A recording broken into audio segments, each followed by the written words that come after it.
Isang malakas na kalabog ang bumasag sa sagradong katahimikan ng gabi.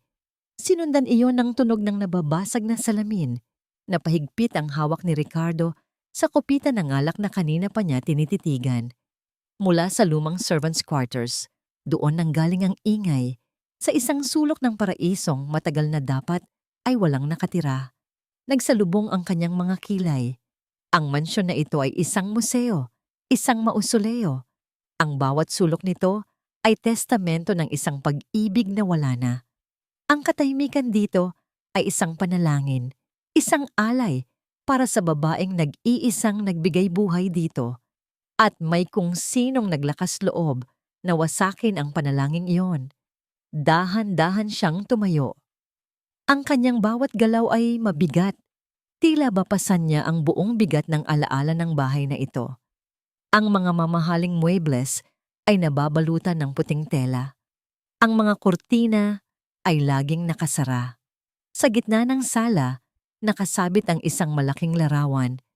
Isang babaeng may ngiting kasing liwanag ng araw. Si Isabela, ang kanyang Isabela. Isabela? Bulong niya sa hangin. Tila naririnig pa niya ang halakhak nito na umaalingaw-ngaw sa mga pasilyo. Isang tunog na napalitan na ngayon ng nakabibinging katahimikan. Hindi siya tumawag ng security. Hindi siya tumawag ng pulis. Ito ay personal. Ang sino mang pumasok sa teritoryo niya ay pumasok sa puso ng kanyang nakaraan. Mabilis niyang tinungo ang isang aparador at kinuha mula roon ang isang lumang baseball bat. Matagal na itong hindi nagagamit, pero ramdam pa rin niya ang bigat at bagsik nito sa kanyang mga kamay. Naglakad siya palabas. Ang malakas na buhos ng ulan ay tila sumasabay sa kumukulong galit sa kanyang dibdib. Ang bawat patak ay tila karayom na tumutusok sa kanyang balat. Ang daan patungo sa servants' quarters ay madilim at madulas. Matagal na itong napabayaan, tinubuan na ng mga ligaw na damo. Isang ilaw. Isang mahinang ilaw ang nagmumula sa munting bintana ng kwarto. May tao nga, hindi siya nagatubili. Walang katok, walang babala. Buong lakas niyang sinipa ang pinto. Bumukas ito ng may malakas na kalampag. Itinutok niya ang flashlight ng kanyang cellphone sa loob at kasabay nito, itinaas niya ang hawak na baseball bat. Ang tumambad sa kanya ay hindi isang magnanakaw na mukhang kriminal. Isang babae, isang babaeng payat, basang-basa ang damit, at may mga matang nanlalaki sa sobrang takot. Sa likuran nito, nakayakap sa kanyang mga binti ay dalawang maliliit na bata, isang babae at isang lalaki na nanginginig sa ginawat sindak. Nakatayo sila sa gitna ng kwarto, sa tabi ng isang maliit na mesang nabasag. Mukhang aksidente lamang ang nangyari. Ngunit para kay Ricardo, hindi mahalaga yon. Ang mahalaga ay narito sila, sa loob ng kanyang santuaryo. Nakatitig ang babae sa kanya, pagkatapos ay sa baseball bat na hawak niya. Bumuka ang bibig nito, ngunit walang salitang lumabas. Tanging ang paghikbi ng mga bata ang maririnig. Buong bagsik na bumigkas ang boses ni Ricardo. Isang boses na puno ng galit at pagbabanta. Isang boses na matagal nang hindi nagagamit. Sino kayo? Anong ginagawa ninyo sa pamamahay ko? Ang lalaking nakatayo sa may pintuan ay hindi tao. Para kay Marisol, isa siyang halimaw. Isang multo na isinuka ng madilim na gabi at nang rumaragas ang ulan. Ang anino nito ay humahaba sa sahig. At ang hawak nitong baseball bat ay tila isang palakol na handang ipukpok sa kanila anumang oras. Automatikong itinago ni Marisol sa kanyang likuran ang dalawang anak. Naramdaman niya ang panginginig ni Maya at ang mahigpit na kapit ni Kiko sa laylayan ng kanyang bestida. Sila ang kanyang lakas, pero sila rin ang kanyang kahinaan. Sino kayo? Umalingaw-ngaw ang boses ng lalaki. Malamig, matigas, walang bahid ng anumang awa. Anong ginagawa ninyo sa pamamahay ko? Sinubukan ni Marisol na magsalita, pero tila may bumara sa kanyang lalamunan. Ang mga salita ay ayaw lumabas. Tanging ang takot ang nananalaytay sa kanyang buong pagkatao. Ito na ba ang katapusan nila? Ang galit sa mga mata ng lalaki ay pamilyar. Ito ang galit na nakita niya sa mga mata ng mga lalaking humahabol sa kanila. Mga lalaking walang puso, mga singil, nang singil sa kasalanang hindi naman siya ang gumawa. Kalabog! Kalabog! Kalabog! Buksan mo to, Marisol. Alam naming nandyan ka lang. Magbayad ka. Ang alaala ng malalakas na katok sa pinto ng kanilang maliit na inuupahan ay biglang bumalik. Ang mga sigaw, ang mga pagbabanta, iyon ang nagtulak sa kanya na takbuhin ang gabi, yakap-yakap ang mga anak. Walang ibang dala, kundi ang damit sa katawan at ang kakarampot na perang natitira sa kanyang bulsa. At ngayon, ang gabi ring iyon ang nagdala sa kanila sa harap ng isa pang panganib. Pakiusap. Sa wakas, ay may lumabas na salita mula sa kanyang bibig, basag at nanginginig. Sir, pakiusap po. Wala na siyang pagpipilian. Wala nang natitirang dignidad. Ibagsak na niya ang lahat para lang sa kaligtasan ng kanyang mga anak. Dahan-dahan siyang lumuhod sa basang semento. Ang lamig ay gumapang sa kanyang mga tuhod pero hindi niya ito ininda. Tumingala siya sa lalaki. Hinayaan na ang mga luhang kanina pa niya pinipigilan ay bumagsak at humalo sa tubig ulan sa kanyang mukha. Parang awa niyo na, sir. Palipasin niyo lang po ang gabi. Ang lakas po ng ulan. Wala po kaming ibang mapupuntahan. Tinitigan lang siya ng lalaki. Ang mga mata nito ay hindi nagbago. Walang emosyon. Tila ba isa lamang siyang dumi sa sahig na kailangan nitong walisin. May mga anak po ako. Pagpapatuloy niya, ang boses ay halos maging isang hikbi. Kahit para na lang po sa kanila. Bukas na bukas po, aalis din kami. Hindi niyo na po kami makikita. Pakiusap po. Ibinaba ng lalaki ang baseball bat, ngunit hindi nito ibinaba ang pader sa pagitan nila. Pagsikat ng araw, malamig na sabi nito, "Gusto ko, wala na kayo dito." Pagkasabi niyo na tumalikod na ito at naglakad palayo, isinarado ang pinto ng may bahagyang lakas. Ang tunog ng pagsara ay tila isang hatol. Naiwan silang tatlo sa dilim. Niyakap ni Marisol ang kanyang mga anak. Naramdaman niya ang kanilang mga mumunting katawan na nanginginig pa rin. Hinalikan niya sila sa noo, isa-isa. Walang salitang namutawi sa pagitan nila. Tanging ang tunog ng buhos ng ulan sa bubong at ang kanilang mga pinaghalong paghinga ang maririnig. Saan sila pupunta bukas? Paano na sila? Napapikit si Marisol at sa dilim, bumulong siya sa hangin. Isang panalangin puno ng pagsuko at sakit. Patawarin niyo si nanay, mga anak. Kinabukasan, sumikat ang araw na tila ba walang nangyaring bagyo kagabi. Ngunit para kay Ricardo, ang bagyo ay nasa loob pa rin ng kanyang dibdib. Paggising niya, ang unang pumasok sa isip niya ay ang mga estrangherong natutulog sa kanyang bakuran. Ang galit niya ay hindi pa humuhupa. Isang utos lang at mawawala na sila. Ganun lang kasimple. Kinuha niya ang kanyang cellphone at tinawagan ang kanyang head housekeeper, si Aling Elena. Elena, may mga tao sa servants' quarters. 3 tao, isang babae at 2 bata. Pagdating mo, bigyan mo sila ng almusal. Panimula niya, ang boses ay malamig at formal. Pagkatapos, siguraduhin mong makaaalis sila ng maayos. Bigyan mo ng kaunting pera kung kinakailangan. Basta siguraduhin mong wala na sila bago magtanghali. Masusunod po, sir, sagot ng matanda sa kabilang linya. Tila nagtataka, ngunit hindi nagtatanong. Ibinaba ni Ricardo ang tawag. Tapos na. Iyon na ang solusyon. Nagtimpla siya ng kape at tumayo sa harap ng malaking bintana ng kanyang kwarto. Isang bintanang nakatanaw sa malawak na hardin sa likuran ng mansyon, ang hardin ni Isabela. Doon niya sila nakita. Ang babae, si Marisol, ay tahimik na nagbubunot ng mga ligaw na damo sa paligid ng mga rosas ni Isabela. Hindi ito utos. Walang nagsabi sa kanya. Ginagawa niya yon ng kusa, ng may kakaibang pag-iingat at respeto. Bawat galaw nito ay banayad. Tila ba ayaw niyang makagambala sa pagtulog ng mga bulaklak. Biglang may kumurot sa dibdib ni Ricardo. Isang pamilyar na kirot. "Cardo, tingnan mo," sabi ni Isabela isang hapon, habang hawak ang kamay niya. "Ang mga rosas na ito, para silang pag-ibig natin, kailangan alagaan, diligan, at protektahan sa mga peste."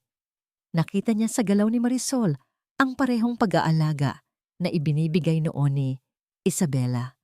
Ilang sandali pa, lumabas ang dalawang bata mula sa maliit na bahay. Ang batang lalaki, si Kiko, ay may hawak na isang maliit na dilaw na bulaklak na pinitas nito mula sa damuhan. Tumakbo ito, hindi papunta sa ina nito, kundi papunta sa direksyon ng main house. Papunta sa kanya. Natigilan si Ricardo. Huminto ang bata sa ibaba mismo ng kanyang bintana. Tumingala ito at kahit sa layo nila, nakita ni Ricardo ang mga mata nitong bilog at puno ng inosente. Itinaas ng bata ang bulaklak, isang alay. Hindi gumalaw si Ricardo. Nanatili siyang nakatitig sa bata, sa bulaklak. Sa isang simpleng gesture na walang bahid ng anumang kasamaan o interes. Nakita niyang lumapit si Marisol sa anak. Marahang pinagsabihan ito at hinila pabalik. Napayuko ang babae. Tila nahihiya sa ginawa ng anak. Pero huli na. May nabuksan na sa loob ni Ricardo. Isang bagay na matagal na niyang isinara at ikinandado. Muli niyang kinuha ang kanyang cellphone. Tinawagan niya ulit si Aling Elena. "Elena, baguhin ang utos ko." Sabi niya. Ang boses ay hindi na kasing tigas ng kanina. "Po, sir? Hayaan mo silang manatili sa servants' quarters. Bigyan mo sila ng malinis na damit at pagkain. Tiyakin mong mayroon silang lahat ng kailangan nila." Narinig niya ang pagkabigla sa paghinga ni Aling Elena. "Sir, sigurado po kayo?" "Oo," mariing sagot ni Ricardo. "Pero may mga patakaran. Hindi sila pwedeng umakyat sa main house at higit sa lahat, wala silang gagalawing kahit ano sa mga gamit ni Isabela." "Masusunod po, sir." Ibinaba niya ang tawag at muling tumingin sa hardin. Nakita niyang pabalik na ang mag-iina sa kanilang munting tirahan. Hindi niya alam kung tama ang kanyang desisyon. Marahil ay isa itong malaking pagkakamali. Pero sa unang pagkakataon, sa loob ng maraming taon, may isang bagay, bukod sa kalungkutan, ang gumalaw sa kanyang puso. Habang pinagmamasdan niya sila, isang itim at makintab na sasakyan ang huminto sa tapat ng gate ng mansyon. Bumukas ang pinto nito at bumaba ang isang babaeng nakasuot ng eleganteng bestida. Si Beatrice, ang kapatid ni Isabela. Mula sa kinatatayuan nito, kitang-kita niya ang hardin at ang mga bagong nakatira doon.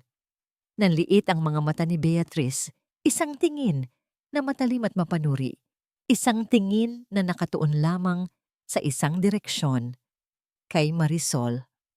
Bumaba si Ricardo para salubungin si Beatrice. Kilala niya ang hipag. Ang bawat pagbisita nito ay parang isang inspeksyon, isang pagsisiyasat kung napanatili ba niya ang kabanalan ng mga alaala ni Isabela. Ngunit ngayon, may iba sa hangin. Naabutan niya itong nakatayo sa gitna ng sala. Hindi man lang inaalis ang suot na sunglasses. Ang mga mata nito ay nakatuon sa labas, sa direksyon ng servants' quarters. "Cardo?" Bati nito. Hindi man lang lumingon sa kanya. Ang boses nito ay matamis ngunit may tinik. "May mga bago kayatang alaga?" Lumapit si Ricardo, ramdam ang pag-igting ng tensyon. "Hindi ko sila alaga, Beatrice. Sila ay mga panauhin." Humarap ito sa kanya. Dahan-dahang inalis ang salamin. Ang mga mata nito ay naniningkit, mapanuri. "Panauhin? Sa servants' quarters? Isang babae at dalawang paslit? Kailan ka pa naging tagapag-ampon ng mga palaboy?" "Kinailangan nila ng tulong." Maikling sagot ni Ricardo. Ayaw nang pahabain pa ang usapan. Tumawa si Beatrice, isang tawang walang kagalakan. Tulong? O baka naman isang magandang oportunidad? Alam mo, Cardo, maraming babae ang gagawin ng lahat para lang makalapit sa isang Ricardo de Villa. Lalo na ang mga mukhang desperada. Beatrice, tama na. May babala sa tono ni Ricardo. Ngunit hindi ito nagpatinag. Naglakad ito palibot sa sala. Hinahaplos ang mga muebles na nakabalot sa puting tela. Naalala mo ba ang sinabi ni ate bago siya mawala? Ang bahay na ito, ang kanyang paraiso.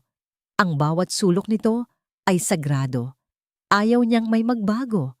At ngayon, hahayaan mo ang mga estrangherong yon na dungisan ng paraiso niya? Wala silang dinudungisan. Pagtatanggol ni Ricardo, nagulat sa sariling init ng ulo. Hindi pa sa ngayon, sagot ni Beatrice. Huminto sa harap ng malaking litrato ni Isabela. Tinitigan niya iyon ng may pagsamba. Hindi ko hahayaang masira ang alaala niya, Cardo. Hinding-hindi. Dumating si Aling Elena na may dalang tray ng tsaa. Sa likod nito ay nakasunod si Marisol, dala ang ilang baso ng tubig. Mukhang inutusan siya ni Aling Elena na tumulong. Nang makita ni Beatrice si Marisol, isang mapanlinlang na ngiti ang sumilay sa kanyang mga labi. Oh, heto na pala ang panauhin, sabi ni Beatrice. Ang bawat salita ay may diin. Halika, Hija. Maupo ka. Ipagtimpla mo ako ng tsaa. Nag-aalangang napatingin si Marisol kay Ricardo. Tumangulang ito, isang senyas na sundin na lang ang gusto ng hipag. Lumapit si Marisol sa mesa. Habang nagsasalin siya ng tsaa sa tasa, biglang sinagi ni Beatrice ang kanyang kamay. Natapon ang mainit na tsaa sa braso ni Marisol. Aray! Mahinang daing ni Marisol, napaso sa init. Oh my God! I'm so sorry. Kunwaring gulat na sabi ni Beatrice, kahit kitang-kita sa mga mata nito ang kasiyahan. Ang clumsy ko talaga. Okay ka lang ba, Hija? Okay lang po, ma'am. Pasensya na po. Mabilis na sabi ni Marisol. Pinupunasan ang natapong tsa sa sahig. Tila siya pa ang may kasalanan. Hindi na nakapagpigil si Ricardo. Beatrice! Sigaw niya, isang sigaw na yumanig sa katahimikan ng buong bahay. Ito ang unang pagkakataon na sinigawan niya ito. Tama na! Natigilan si Beatrice. Natigilan si Marisol. Maging si Aling Elena ay napatanga sa gulat. Tumayo si Ricardo at nilapitan si Marisol. Hinawakan niya ito sa siko at marahang itinayo. Nasaktan ka ba? Tanong niya. Ang boses ay puno ng pag-aalala. Umiling lang si Marisol, hindi makapagsalita. Hinarap ni Ricardo ang kanyang hipag. Ang mga mata ay nag-aapoy sa galit. Si Marisol ay panauhin ko at habang nasa pamamahay ko siya, rerespetuhin mo siya. Napatayo si Beatrice, hindi makapaniwala sa nakikita at naririnig. Pinagtatanggol mo siya? Sa akin? Cardo, anong nangyayari sa'yo? Umalis ka na, Beatrice. Mahinahon ngunit mariing sabi ni Ricardo. Mag-usap na lang tayo sa ibang araw. Ilang segundo silang nagkatitigan, isang labanan ng titig. Sa huli, si Beatrice ang unang sumuko. Kinuha niya ang kanyang bag, puno ng hinanakit ang mukha.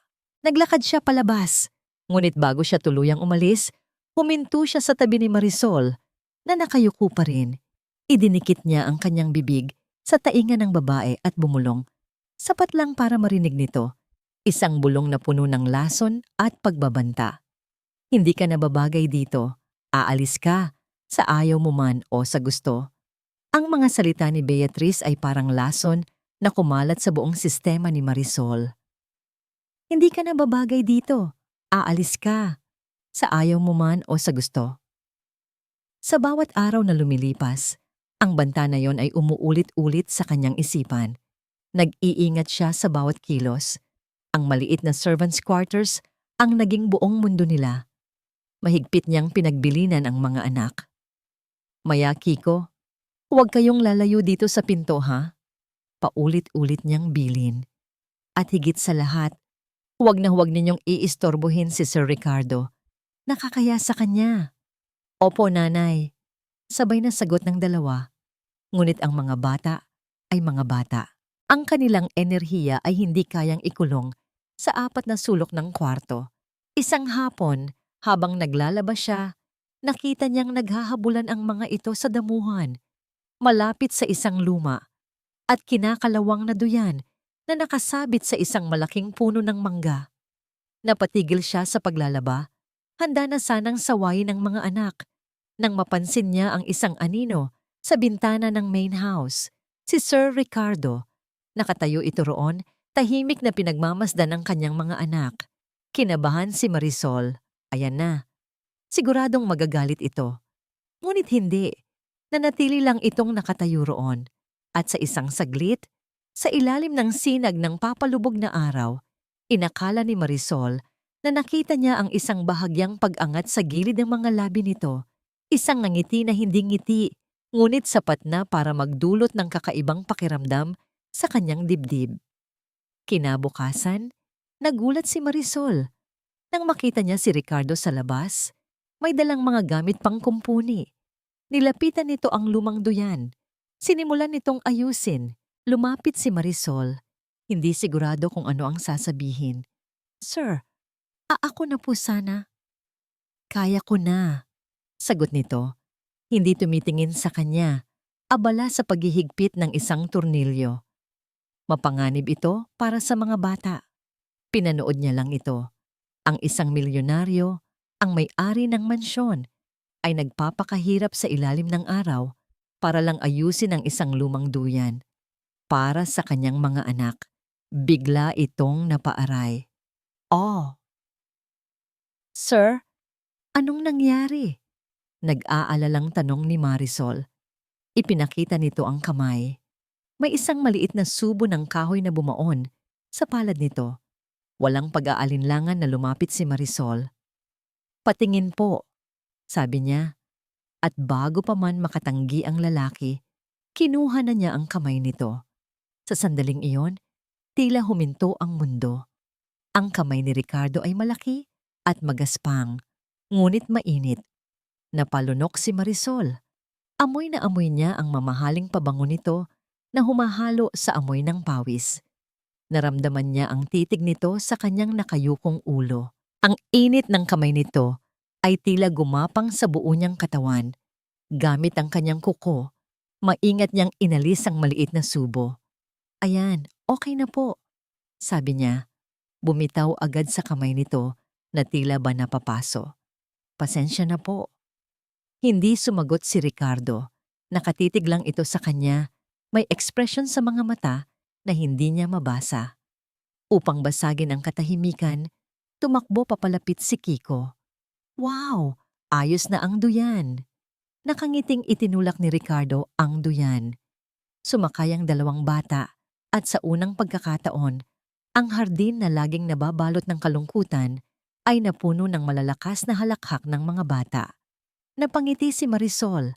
Mula sa kusina ng main house, nakita niya si Aling Elena na nakangiti ring pinagmamasdan sila. May pag-asa. Baka sakali may lugar nga para sa kanila dito. Gabi. Payapa nang natutulog ang kanyang mga anak. Naupo si Marisol sa gilid ng kama, hawak ang kanyang luma at basag na cellphone. Tinitingnan niya ang mga kuhang litrato ng mga anak niya kanina sa duyan. Isang munting sinag ng araw sa kanilang madilim na buhay. Biglang nag-vibrate ang cellphone. May bagong mensahe. Mula sa isang numerong hindi nakarehistro, binuksan niya ito. 2 pangungusap lang ang nakasulat. Ngunit sapat na yon para manlamig ang kanyang buong katawan at maglaho ang lahat ng pag-asang nagsisimula pa lang mamuo sa kanyang puso. Alam namin kung nasaan ka, Sol. Magbayad ka. May isang tunog na unti-unting pumapasok sa kamalayan ni Ricardo. Hindi ito ingay. Musika ito. Isang pamilyar na himig ng pambatang kanta, ang Bahay Kubo, na kinakanta ng wala sa tono, pero puno ng saya. Nanggagaling ito sa hardin, sa direksyon ng duyan. Napahinto siya sa pag-inom ng kape.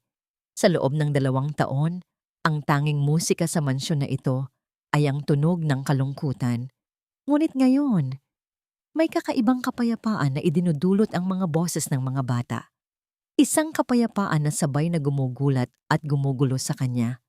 Ang mansyon na ito ay dapat na tahimik. Ang katahimikan ay paggalang. Ang katahimikan ay pagluluksa. Pero bakit tila mas tama ang tunog na ito? Dinala siya ng kanyang mga paa sa isang pasilyo na matagal na niyang hindi pinupuntahan. Ang pasilyo patungo sa dati nilang study room ni Isabela. Mula nang ito'y mawala, ipinasara niya ang silid na ito. Ayaw niyang makita ang mga libro nito, ang kanyang pluma, ang lahat ng bagay na nagpapaalala sa talino at pangarap ng kanyang asawa. Ngunit ngayon, tila may isang puwersang humihila sa kanya papasok. Binuksan niya ang pinto. Sinalubong siya ng amoy ng alikabok at mga lumang papel. Sa isang sulok, sa ilalim ng puting kumot, ay naroon ang isang kahon. Isang kahon na minarkahan ng sulat kamay ni Isabela. Para sa aking nag-iisang mahal, isang kahon na hindi niya kailanman naglakas loob na buksan. Isang kahon ng mga alaala na kinatatakutan niyang harapin. Ngayon, sa hindi malamang dahilan, lumapit siya rito. Nanginginig ang mga kamay na inalis niya ang takip. Sa loob ay mga litrato nila, mga liham, mga tiket ng sine, mga piraso ng kanilang masayang nakaraan. Ngunit sa ilalim ng lahat ng iyon, may isang bagay na moderno. Isang maliit na USB flash drive. Isinaksak niya ito sa kanyang laptop na naroon din sa study. Isang video file lang ang laman. Ang pangalan ng file, Ang Huling Hiling Ko. Nagdalawang isip siya. Handa na ba siyang marinig ang boses nito? Makita ang mukha nito na gumagalaw? Huminga siya ng malalim at pinindot ang play. Ang mukha ni Isabela ang bumungad sa screen. Maputla ang kanyang mga labi. Manipis ang kanyang katawan dahil sa sakit. Ngunit ang ningning sa kanyang mga mata, naroon pa rin. Ngumiti ito. Isang nangiting malungkot ngunit puno ng pagmamahal. Mahal ko, panimula nito, ang boses ay mahina, ngunit malinaw. Cardo ko, kung pinapanood mo ito, ibig sabihin, wala na ako. Huwag kang iiyak, ha? Tila alam na alam nito ang gagawin ko. Nagpatuloy ito, at sa bawat salita, tila isang patak ng lason at gamot, ang sabay na pumapatak sa puso ni Ricardo. Kilala kita, Cardo. Alam kong gagawin mong santuwaryo ang bawat sulok ng bahay na ito. Itatago mo ang lahat ng gamit ko. Ipipreserba mo ang bawat alaala. Pero pakiusap, mahal ko. Huwag. Isang butil ng luha ang pumatak mula sa mga mata ni Isabela sa screen. Ang pinakamasakit na bahagi ng pagkamatay ay hindi ang pag-iwan sa mundong ito. Ang pinakamasakit ay ang isiping may iwan kitang nakakulong sa nakaraan. Nakakulong sa akin. Cardo, ang pag-ibig natin ay hindi isang kulungan. Ito ay isang hardin, at ang mga hardin ay kailangang mamulaklak. Huminga ito ng malalim. Tila inuubos ang natitirang lakas. Mahal ko, mabuhay ka. Iyon ang huling hiling ko. Punuin mo ulit ng tawa at buhay ang bahay na ito. Kahit hindi na ang tawa ko, kahit hindi na ang buhay ko, hanapin mo ang sarili mong kaligayahan. I-promise mo sa akin, mahal ko. Please, mabuhay ka para sa ating dalawa. Nagtapos ang video sa isang huling basag na mahal kita. Cardo, paalam. Naging itim ang screen, ngunit si Ricardo ay nanatiling nakatitig dito. Hindi niya namalayan, ang sarili niyang mga luha ay kanina pa pala dumadaloy sa kanyang mga pisngi. Hinaplos niya ang screen ng laptop na tila ba mahahawakan niyang muli ang mukha ng kanyang asawa. Mali. Mali ang lahat. Ang 2 taon ng pagluluksa niya, ang paggawa sa mansyon bilang isang museo, ang pagtataboy sa mundo, lahat iyon ay hindi pag-aalay, isa iyong pagsuway, isang pagtalikod sa huling kahilingan ng babaeng pinakamamahal niya. Isinara niya ang laptop. Ang bigat sa kanyang dibdib na 2 taon niyang pinasan ay biglang gumaan, ngunit napalitan ito ng ibang bigat, ang bigat ng pagsisisi. Kasabay nito, muli niyang narinig ang tunog mula sa labas, ang masayang sigawan ng mga bata. Ang halakhak nila habang naglalaro sa duyan. Tumingin siya sa bintana. At doon, sa gitna ng hardin ni Isabela, nakita niya si Marisol na itinutulak ang mga anak sa duyan. Ang mukha nito ay nakangiti, isang tunay at payapang nangiti. Ang sikat ng araw ay tumatama sa kanilang tatlo. Lumilikha ng isang larawang puno ang buhay. Punuin mo ulit ng tawa at buhay ang bahay na ito. Ang mga salita ni Isabela ay umalingaw-ngaw sa kanyang isipan at sa sandaling iyon, naunawaan ni Ricardo ang lahat. Ang pagdating ng mag-iinang ito ay hindi isang aksidente, hindi sila isang pagkakamali. Sila ang sagot. Sila ang katuparan ng huling hiling ng kanyang asawa. Napangiti si Ricardo, isang tunay na ngiti sa unang pagkakataon sa loob ng 2 taon. Isang nangiting puno ng kalinawan, ng paglaya. Ngunit ang nangiting iyon ay agad na naglaho. Isang pamilyar na itim na sasakyan ang muling pumasok sa gate. Huminto ito sa harap ng main house ng may pagmamadali. Bumaba si Beatrice, ang mukha ay seryoso at walang emosyon. At sa likod niya, bumaba ang 2 lalaking naka-Amerikana at may dalang mga itim na briefcase, mukha silang mga abogado. At ang kanilang mga mata ay nakatuon sa iisang direksyon, sa pinto ng kanyang bahay. Naramdaman ni Marisol ang pagbabago sa hangin bago pa man niya makita ang dahilan. Ang masayang tawanan ng mga bata ay biglang naputol, napalitan ng isang nakabibinging katahimikan. Nang lumingon siya, nakita niya sila. Si Beatrice, nakatayo na parang reyna, at ang 2 lalaking mukhang abogado sa likuran na niya. Nakatayo sila sa gitna ng hardin at ang kanilang presensya ay tila isang madilim na ulap na biglang tumakip sa sikat ng araw. "Maya, Kiko, pumasok muna kayo sa loob." Mahinang utos ni Marisol sa mga anak. Naramdaman ng mga bata ang tensyon at mabilis na tumakbo papasok ng servants' quarters nang walang tanong. Hinarap ni Marisol si Beatrice. Pinilit niyang maging matatag kahit na ang puso niya ay kumakarera na sa kaba. "Magandang hapon po, ma'am," bati niya. Sinusubukang panatilihing magalang ang tono. Hindi sumagot si Beatrice. Sa halip, ang isa sa mga abogado ang humakbang pasulong, may hawak na mga papeles. "Ikaw ba si Marisol Reyes?" tanong ng abogado. Ang boses ay formal at walang emosyon. "Oo po," nauutal na sagot ni Marisol. "Ayon sa aming kliyente, si Miss Beatrice Elizalde." Sabi ng abogado. Itinuturo si Beatrice. "Ikaw at ang iyong mga anak ay ilegal na naninirahan sa pag-aaring ito. Isa kang trespasser." Ang salitang trespasser ay parang isang sampal. Napayuko si Marisol. Ramdam ang pamumula ng kanyang mga pisngi sa hiya. "Binibigyan ka namin ng 24 na oras para lisanin ang lugar na ito ng payapa." Pagpapatuloy ng abogado. "Kung hindi, mapipilitan kaming tumawag ng pulis para paalisin ka." Pero pumayag po si Sir Ricardo. Nangangatwiran si Marisol. Ang boses ay halos pabulong na. Isang mapanuyang ngiti ang gumuhit sa mga labi ni Beatrice. Si Ricardo ay wala sa tamang pag-iisip. Nagluluksa siya. "At sinasamantala mo yon, isa kang manggagamit, isang ahas na pumasok sa aming paraiso." Sa bawat salita ni Beatrice, lalong nadudurog ang puso ni Marisol. Gusto niyang sumagot. Gusto niyang ipagtanggol ang sarili. Ngunit paano? Sa mata ng batas at ng mundo, ano nga ba siya? Isa lang palaboy. Isang hamak na byuda na may dalang 2 anak. Nanghihina na siyang tumango. Wala siyang laban. Ngunit bago pa man siya makatalikod, isang malakas at pamilyar na boses ang pumuno sa hardin. Ano ang ibig sabihin nito? Lumingon silang lahat.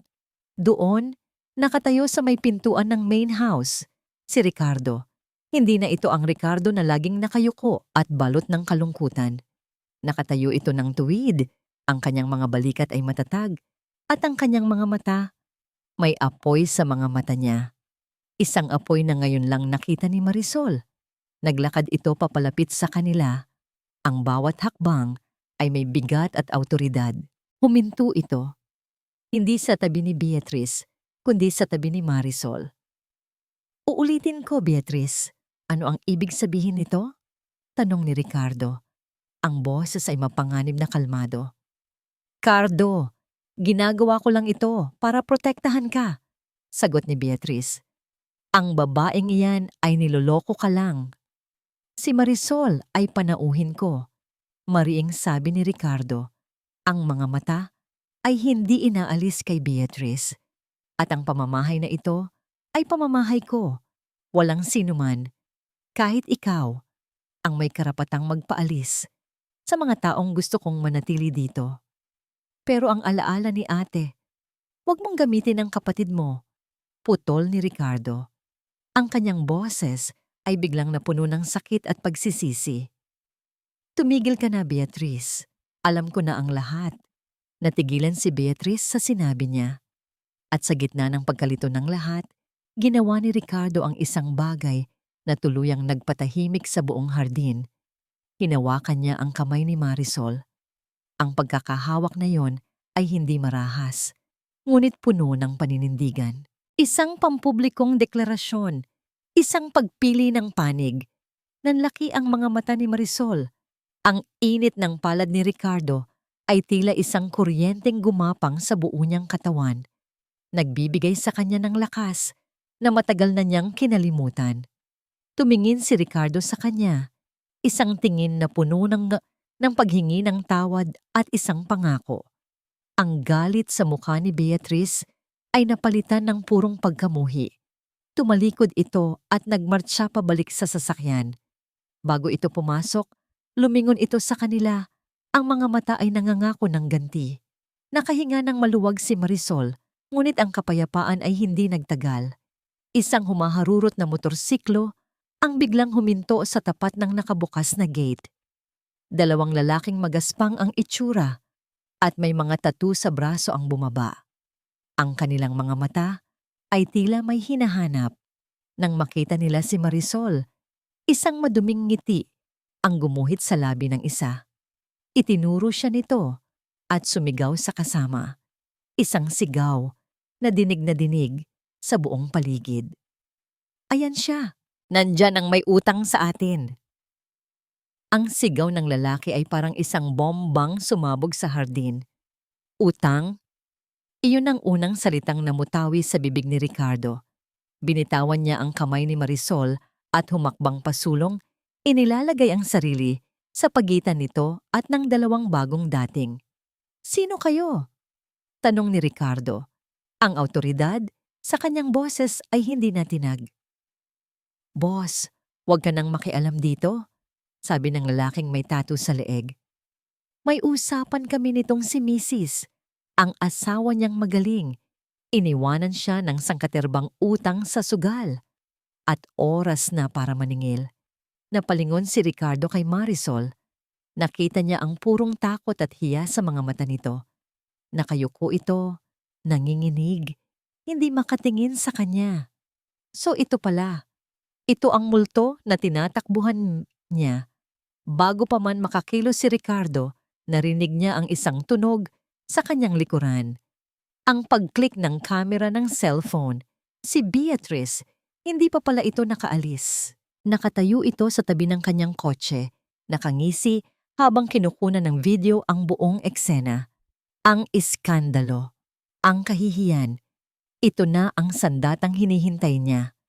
Muling bumalik ang galit ni Ricardo, pero ngayon, mas malinaw na ang kanyang isip.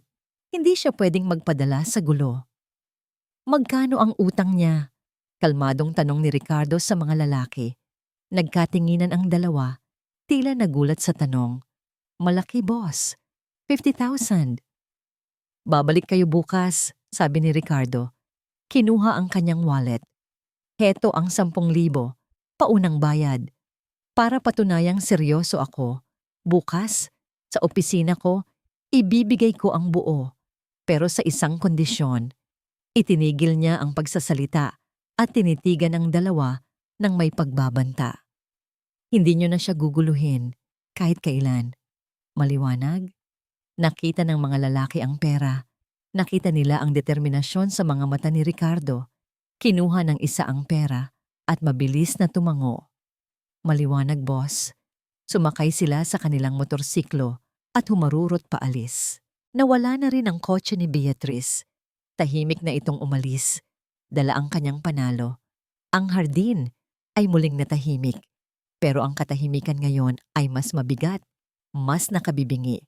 Hinarap ni Ricardo si Marisol. Ito pa rin ay nakayuko. Ang mga balikat ay nanginginig sa pagpipigil ng iyak. Sol, panimula niya. Ang boses ay mas malumanay na ngayon. Patawad po. Halos pabulong na sabi ni Marisol. Patawad po sa gulo, Sir Ricardo. Patawad. Hindi mo kailangang humingi ng tawad. Hindi po. Kasalanan ko po lahat. Sabi niya, sa wakas ay tumingala. Ang kanyang mga mata ay puno ng luha at isang desisyon na tila matagal na niyang binuo. Nakita niyo na po. Isa lang po akong malaking gulo. Isang problema. Dinala ko lang po ang kamalasan sa maganda ninyong bahay. Hindi totoo yan. Pagtanggi ni Ricardo. Totoo po. Giit niya. Nakita ko po ang ngiti sa mukha ni Ma'am Beatrice kanina. Gagamitin niya ito laban sa inyo. Sisirain niya kayo dahil sa akin. At ayoko pong mangyari yon. Masyado na po kayong maraming naitulong sa amin. May gusto pang sabihin si Ricardo, pero umiling si Marisol, isang pakiusap na huwag na siyang magsalita. Maraming salamat po sa lahat, Sir Ricardo. Sabi niya, ang mga luha ay tuluyan ng bumagsak. Habang buhay ko po itong tatanawin na utang na loob, pero hindi po kami pwedeng manatili dito. Tumalikod ito at naglakad pabalik sa servants' quarters. Bawat hakbang nito ay tila 1 milya ang layo. Hinayaan niya lang ito. Marahil, kailangan lang nitong mag-isip. Marahil bukas, magiging maayos din ang lahat. Ngunit kinabukasan, ang sumalubong kay Ricardo ay hindi ang kantahan ng mga bata sa hardin. Ang sumalubong sa kanya ay ang katahimikan. Isang katahimikang pamilyar. Isang katahimikang kinamumuhian niya. Nagmadali siyang pumunta sa servants' quarters. Bukas ang pinto. Pumasok siya. Walang tao. Malinis ang kwarto. Maayos ang mga gamit na ipinahiram niya. Tila ba walang nakatira doon, maliban sa isang bagay. Sa ibabaw ng maliit na mesa, may isang piraso ng papel, isang sulat.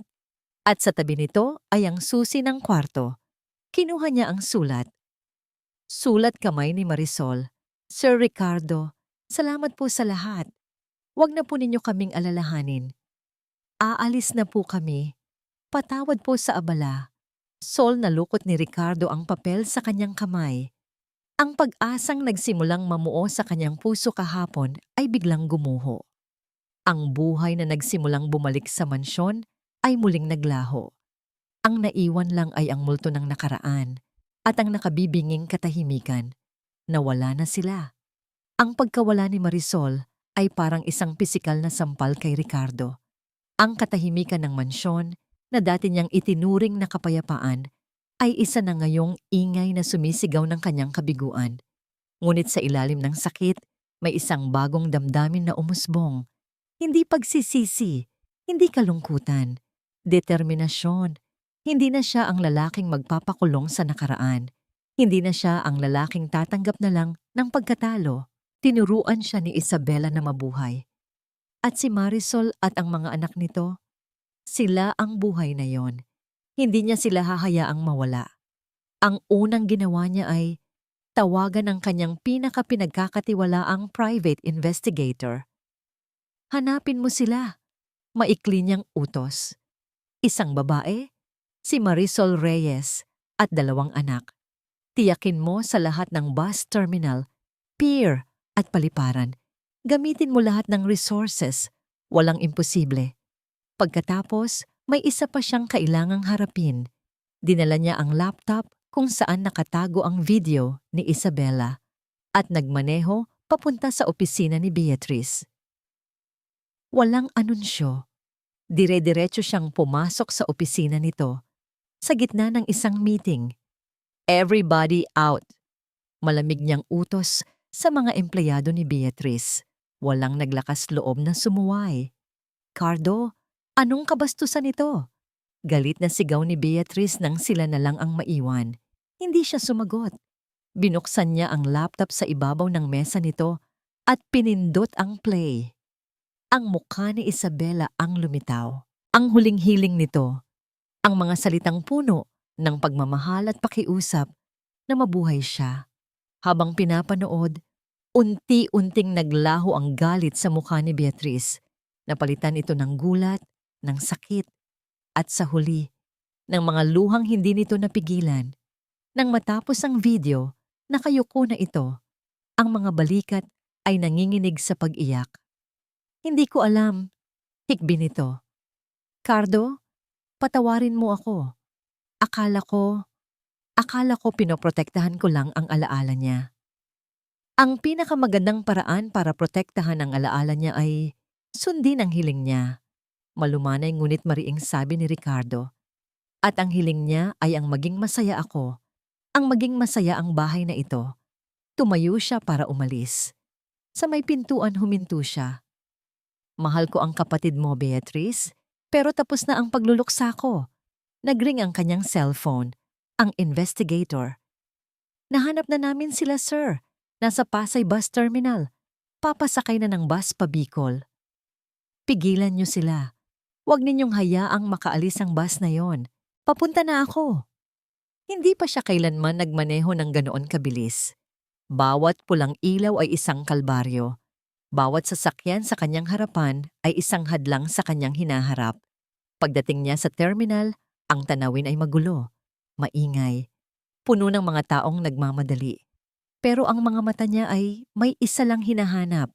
At doon, sa gitna ng karamihan, nakita niya sila. Nakapila, dala ang iilang gamit sa isang supot. Si Marisol, mukhang pagod at malungkot. Si Maya at Kiko, walang sigla sa kanilang mga mukha. Sol! Ang sigaw niya ay mas malakas kaysa sa ingay ng terminal. Lumingon si Marisol. Nang makita siya nito, ang gulat sa mukha nito ay hindi maipinta. Tumakbo si Ricardo. Wala siyang pakialam sa mga taong nababangga niya. Tinakbo niya ang distansya sa pagitan nila. Na tila ba tinatakbo niya ang distansya sa pagitan ng kanyang malungkot na nakaraan at ng masayang hinaharap. Huminto siya sa harap nito, hinihingal. Ang puso ay kumakabog sa kanyang dibdib. Sir Ricardo, anong ginagawa niyo dito? Nanginginig na tanong ni Marisol. Umuwi na kayo, sabi ni Ricardo. Ang boses ay puno ng pakiusap. Hindi po pwede. Kami po ang gulo. Hindi, putol niya. Kayo ang solusyon. Kayo ang sagot, Sol. Sa lahat. Hinawakan niya ang magkabilang kamay nito. Malamig ang mga ito. Akala ko, ang pag-aalaga sa bahay na yon ay pag-aalaga sa alaala ni Isabela. Mali ako. Ang tunay na pag-aalaga ay ang muling bigyan ito ng buhay. At kayo, ang buhay na iyon. Tumingin siya sa mga mata ni Marisol. Mga matang puno pa rin ng pag-aalinlangan at luha. Alam niyang kailangan niyang gawin ang isang bagay na magpapatunay na seryoso siya. Isang bagay na hindi nito matatanggihan. Kaya sa gitna ng maingay na bus terminal, sa harap ng daan-daang estranghero, dahan-dahan siyang lumuhod. Namilog ang mga mata ni Marisol. Napasinghap ang mga tao sa paligid nila na ngayon ay nakatigil na at nanonood sa kanila. Hindi ako lumuhod dahil sa awa, sabi ni Ricardo. Ang boses ay malinaw at matatag para marinig ng lahat. Lumuluhod ako dahil sa pag-ibig. Sol, mahal kita. Mahal ko ang mga anak mo. Huwag mo na kaming iwan. Kinuha niya ang kamay nito at hinalikan ito. Umuwi na kayo. Pakasalan mo ako. Isang singsing ang wala sa daliri niya, ngunit ang mga salita niya ay mas matibay pa sa anumang diamante. Ang buong terminal ay natahimik. Lahat ay naghihintay. Ang hangin mismo ay tila naghihintay sa sagot ng isang babaeng galing sa wala, na ngayon ay hinahainan ng lahat. Nakatayo si Marisol, hindi makagalaw. Ang mga luha ay malayang dumadaloy sa kanyang mga pisngi. Ang kanyang mga labi ay bumubuka, ngunit walang tunog na lumalabas. Ang katahimikan sa bus terminal ay parang isang bula na biglang pumutok nang marinig ang isang mahinang salita mula kay Marisol. Opo, isang salita lang, ngunit sapat na yon para ibalik ang tibok ng puso ni Ricardo. Sapat na yon para palitan ng kulay abo na mundo ng libu-libong kulay. Tumayo siya at sa harap ng lahat, niyakap niya si Marisol ng mahigpit. Isang yakap na nagsasabing, hindi na kita muling pakakawalan. Narinig niya ang palakpakan at hiyawan ng mga tao sa paligid, ngunit ang tanging musika sa kanyang pandinig ay ang pag-iyak ng kagalakan ni Marisol sa kanyang dibdib. Lumapit si Kiko at Maya at yumakap sa kanilang mga binti. At sa unang pagkakataon, naramdaman ni Ricardo kung ano ang pakiramdam ng isang buong pamilya. Makalipas ang ilang buwan, ang hardin ni Isabela ay hindi na lamang isang hardin. Isa na itong simbahan. Doon ginanap ang isang simple ngunit solemne na kasal. Kakaunti lang ang bisita, mga piling kaibigan at kasamahan. Si Aling Elena na lumuluha sa tuwa at si Beatrice. Nakatayo si Beatrice sa isang sulok, suot ang isang simpleng bestida. Wala na ang talim sa kanyang mga mata. Nang maglakad si Marisol sa aisle, hawak sa magkabilang kamay ang kanyang mga anak na nagsilbing flower girl at ring bearer, si Beatrice ang isa sa mga unang ngumiti. Pagkatapos ng seremonya, nilapitan niya si Marisol. Sol, sabi nito, ang boses ay mahina at puno ng sinseridad. Patawarin mo sana ako sa lahat. Tapos na po iyon, Ma'am Beatrice, sagot ni Marisol, isang nangiti ng pagtanggap sa kanyang mga labi. Beatrice na lang, sabi nito. Pamilya na tayo. Nagyakapan sila, isang yakap na sumiselyo sa kapatawaran at sa isang bagong simula. Ang reception ay ginanap sa loob mismo ng mansyon, bukas ang lahat ng bintana. Ang mga puting tela na bumabalot sa mga muebles ay inalis na. Ang buong bahay ay puno ng mga bulaklak ng musika at ng masayang tawanan. Habang nagsasayaw sila ni Marisol sa gitna ng sala, sa ilalim mismo ng larawan ni Isabela, naramdaman ni Ricardo ang isang kakaibang kapayapaan. Hindi niya kinalimutan si Isabela. Hinding-hindi. Sa halip, pakiramdam niya ay kasama nila ito. Nakangiti mula sa kanyang larawan, masaya dahil sa wakas, natupad na ang kanyang huling hiling. Masaya ka ba? Tanong ni Ricardo kay Marisol habang magkayakap sila. Tumingala si Marisol sa kanya. Ang mga mata ay nagniningning. Sobra pa sa masaya. Pakiramdam ko, nananaginip lang ako. Hindi ito panaginip, bulong ni Ricardo. Ito ang totoong buhay, ang ating buhay. Natapos ang gabi. Ang mga bisita ay nagsiuwian na. Ang mga ilaw ay unti-unting pinatay. Magkahawak kamay na lumabas sina Ricardo at Marisol sa hardin, kasama ang dalawang bata na pagod na ngunit ayaw pang matulog. Naupo sila sa damuhan, nakatingin sa kalangitan na puno ng bituin. Kinuha nila ang isang watering can at sabay-sabay na diniligan ang mga paboritong rosas ni Isabela. Si Kiko at Maya ay nagtatawanan habang nagwiwisikan ng tubig. Tinitigan ni Ricardo ang kanyang bagong pamilya. Si Marisol, ang babaeng nagturo sa kanya kung paano muling magmahal. Si Maya at Kiko, ang mga batang nagbalik ng halakhak sa isang tahanang matagal nang nalunod sa lungkot. Tumingala siya sa langit na tila ba nakikipag-usap sa isang matagal ng kaibigan. Isang ngiti ang sumilay sa kanyang mga labi. Salamat, Isabela, bulong niya sa hangin. Isang bulong na puno ng pasasalamat at pagmamahal. Maligaya na ulit ang tahanan natin. Ang unang sinag ng araw na pumasok sa silid ay hindi na malamig at malungkot. Ito'y mainit, mapagkalinga. Iminulat ni Ricardo ang kanyang mga mata at ang unang bumungad sa kanya ay hindi ang anino ng nakaraan, kundi ang mukha ng kanyang hinaharap. Si Marisol, mahimbing itong natutulog sa kanyang tabi. Ang payapang mukha nito ay nakaharap sa kanya. Ang buhok nito ay nakakalat sa unan at ang paghinga nito ay marahan at malalim. Sa ilalim ng kumot, ang kamay nito ay nakahawak pa rin sa kanya. Ito na ang kanyang asawa.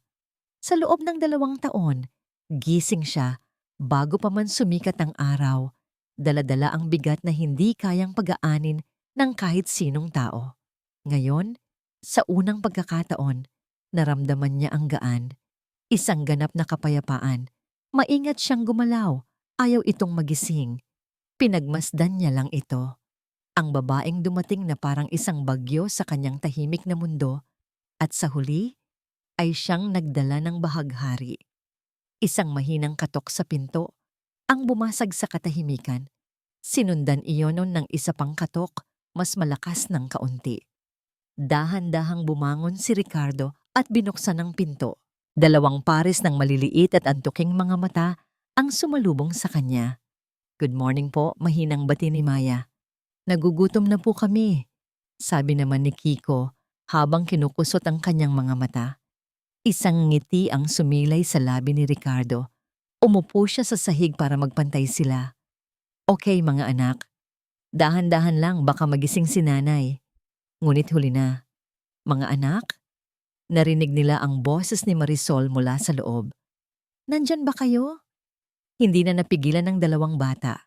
Tumakbo sila papasok at umakyat sa malaking kama, yumakap sa kanilang ina. "Nanay, gutom na kami." Natawa si Marisol.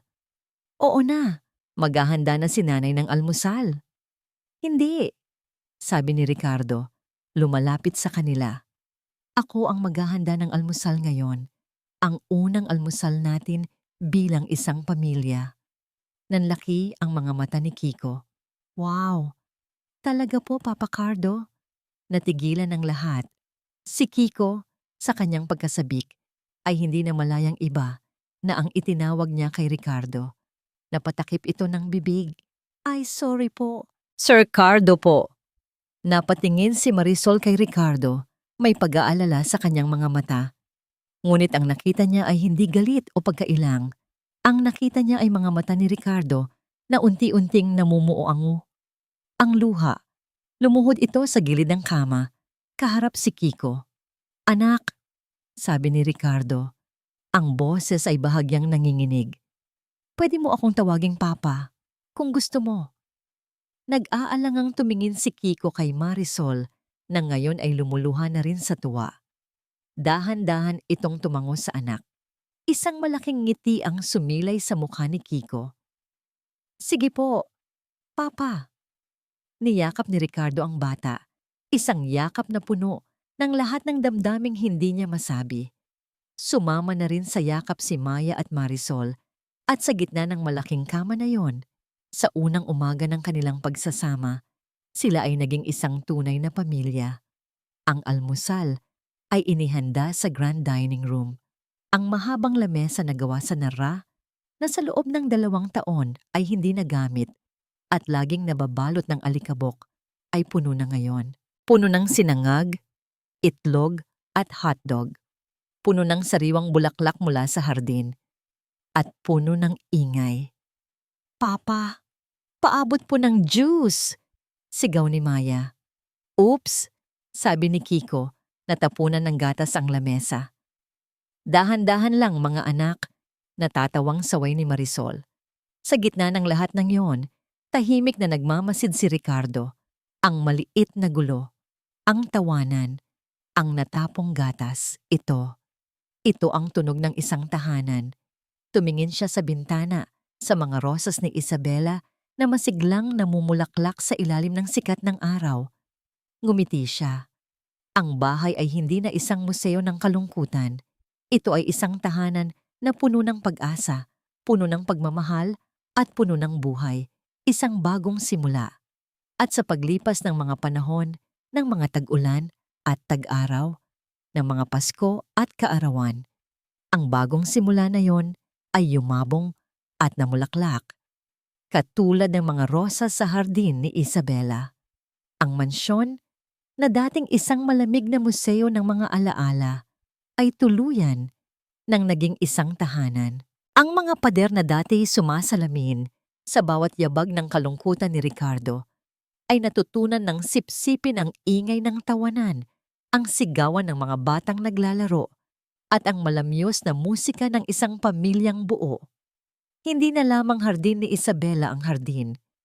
Naging hardin na ito ni Kiko at Maya, kung saan sila nagtatayo ng mga bahay-bahayan at nagpapalipad ng saranggola. Hindi na lamang kusina ng mga katulong ang kusina. Naging sentro na ito ng bahay, kung saan sabay-sabay na nagluluto sina Ricardo at Marisol, habang tinuturuan ng mga bata kung paano gumawa ng kanilang paboritong spaghetti. Minsan, sa katahimikan ng gabi, dinadala pa rin ni Ricardo ang isang tasa ng kape sa sala at tinititigan ang larawan ni Isabela. Ngunit ngayon, wala nang bakas ng pait o pagsisisi sa kanyang mga mata. Sa halip, isang ngiti ng pasasalamat. Minsan, kasama pa niya si Marisol at magkahawak kamay nilang ibinabahagi ang mga kwento tungkol sa babaeng unang nagtayo ng kanilang tahanan. At minsan, kasama nila ang mga bata. Itinuturo ni Ricardo ang larawan at sinasabing, "Ito si Tita Isabela. Dapat ninyo siyang pasalamatan dahil ang hiling niya ang nagdala sa atin dito." Natutunan ni Ricardo na ang tunay na pag-ibig ay hindi tungkol sa hindi paglimot, kundi tungkol sa pag-alala ng may kagalakan. Natutunan ni Marisol na ang pagtanggap ng kaligayahan ay hindi isang kahinaan, kundi isang uri ng katapangan. At sa bawat paglubog ng araw sa kanilang paraiso, pinatunayan nila na ang mga pusong nasugatan ay kayang maghilom, na ang mga luhang pumatak sa lupa ng kalungkutan ay kayang maging buto ng panibagong pag-asa, sapagkat ang tahanan ay hindi isang lugar na gawa sa bato, kundi isang espasyo sa puso na muling natutong tumibok, magmahal at mabuhay ng buo.